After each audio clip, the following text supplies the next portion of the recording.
ready to take on the challenge of toilet learning your toddler? I understand the struggle. I was once in the position of toilet learning my own children, who have now successfully accomplished that lifelong skill. However, each journey for each one of my children was very different.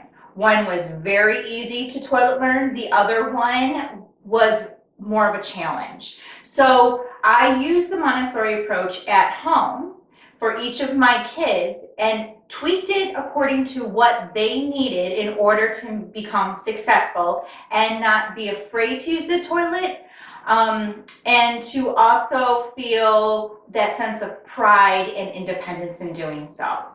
So today I'm here in my bathroom to show you how you can easily set up your toilet, bathroom and toilet learning station at your house so that you can help your child be successful at home, just like what we're doing at school. When there's consistency, it makes it so much easier. We actually begin the toilet learning process at around 16 months when the children are steady on their feet. We start inviting them to help grab their diapers and their wipes out of their bin, so that way they are starting that sense of what's to come next. So the first step is I have to go get my belongings, and the second step is that my teacher is going to help me in changing my diaper. So what we also then do, once the children are starting to show signs of toileting, which is for some children it's around 18 months, for most children, it's around 2 years of age. We really love to have that toilet learning process ready to go with the kids in diapers by no later than 2.5, so that they have a good 6 solid months of toileting before they transition into our pre-primary classroom, where they must be fully toilet learned and can independently use the bathroom. Now, we understand kids are going to have occasional accidents, and we will help support them in helping change their items if they need. However, we also encourage them to be more independent than not. So here's how you can do the same at home. So I just have a little bin here. And the nice thing about Montessori setup is that it doesn't have to be expensive. It can be stuff that you have around your house and just repurpose it. So right now, this is actually my mail sorter that's in my office. So I right now have my pile of mail in a basket, and I'm using this as my child's toilet learning station. So the very first thing I need to do is make sure that my child can successfully sit on the toilet. So having a stool, and the nice thing about a stool like this one I have is that it easily can fold up, and it has a handle so it can be stored away. So those of us that don't always have little ones running around our house can get it out of the way and not have to worry about a big bulky stool. There's also ones that have handles that the kids can step up on. Whatever works best for your situation. And then of course you'll want a toilet insert inside the seat. Unfortunately, all of my kids are grown. I do not have a toilet insert around my house to show you, but it's best to have one in there. The next thing you're going to want to do is make sure that you have diapers and wipes accessible for when they're using the toilet at night. We want to start with toileting during the day. The nighttime routine for them being able to hold their urine longer comes later. So while they're active during the day, we want to go completely in underwear. And yes, it's going to take a lot of work, but also encouraging at home that your child doesn't need to wear pants. Walking around in underwear is okay. It actually is better because it's less steps for them to be able to make it successfully on the toilet. They don't have to pull down an extra layer of clothes. But anyways, and then we're also going to want to have some extra clothes stored in the bathroom. So when they do have an accident, it's okay. It's right here. It's accessible. And they can independently pick up a new set of underwear, pants, and socks. So that way they can change and do everything right in the bathroom before they head out again. So when your kids are using the toilet, you'll want to make sure that you build it into their routine. So first thing when they get up in the morning, let's go use the bathroom. We're going to get out of that wet diaper and we're going to put on our underwear. After that, we're going to go have our breakfast. After breakfast, we're going to get dressed and we're going to get ready to go to school.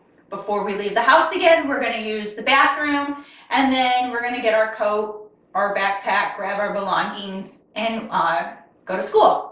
Then once they're at school, within an hour or so, they're back on the toilet, and they continue to proceed with that routine throughout the day. We typically build toilet time during transition time. And the nice thing is that as kids become more successful in using the toilet, you can prolong the length of time that they're using the bathroom, and you can also you can also let them know, just let me know when you have to use the bathroom and we can go. And that's really what we want to encourage the kids to do. When we say we have successfully toilet learned a child, is when they can successfully say, I need to use the bathroom, and they walk into the bathroom, take care of their business with minimal assistance, and proceed with their next task. So a nice, easy toilet learning station. Now, some kids, we have many parents sometimes that will come to us and say, but my child doesn't want to use the toilet. So what you can do is begin just introducing the toilet during diaper changes. Bring diapers and leave them in your bathroom. Don't change them in their bedroom anymore. Bring it in to the bathroom so they're next to the toilet. We also recommend for families not to use the potty seats, because the one thing with those is that they're so low to the ground, it makes the regular toilet look very large. And then when you're out in public, you only have an option to use the adult size toilet. So it's best to always have them learn how to go to the bathroom on a regular size toilet. Just so that it's more universal, and you won't have that problem then when you're in public and it's the only option they have. Now they're having an argument about, I don't want to go because it's too scary and I want my potty seat and it's at home. So have books. I used to keep a lot of books. I used to spend a lot of time in the bathroom with my own children. For one, I started introducing potty books at bedtime and introducing them to a little boy or a little girl who was learning how to use the toilet. And then other favorites too. And I used to get bored. It's kind of like bedtime reading the same book over and over again. So I used to change them out, or tell the kids before we went into the bathroom, hey, what book do you want me to read while you're sitting on the toilet? Or maybe have them bring in something that can be easily watched in case something happens, but something that they can entertain themselves for a little bit while they're sitting on the toilet. Even just having a conversation about, especially if it's like before breakfast. So what would you like to eat this morning for breakfast? Would you like toast or would you like oatmeal? And then on your toast, if they choose toast, would you like butter or would you like jelly? So you're having a conversation and the children aren't really, they're engaged in that, and so they're not really thinking about the toilet and sitting on there, and sometimes before you know it, they're like, oh my goodness, I just went. So we really encourage you to have something in the bathroom so that if they need to sit a little bit longer, this is a great way for them to do so.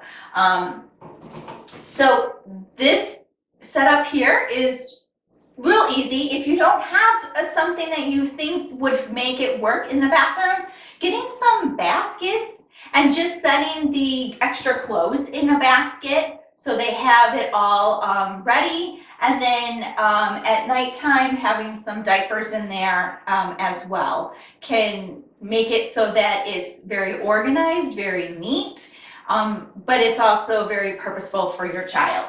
So I hope that this toilet learning video helps. If you have any questions, please feel free to reach out to your child's teacher.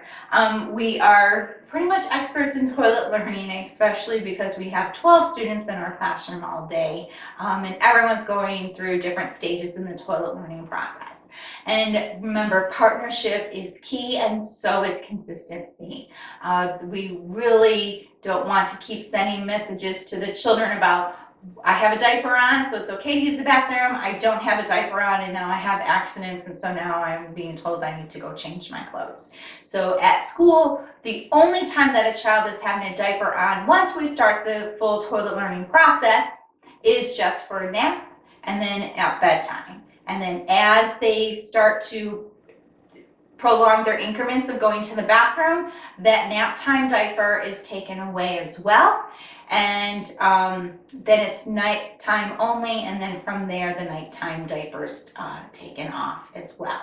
And so, like I said, we want to make sure that our children are really successful heading into their next classroom, where the children are expected to be more independent, more ready for the learning environment, and spending less time in the bathroom. So being fully toilet learned really helps set that up for them, for the success that they need in order to move on to bigger things that they're going to be learning in their classroom.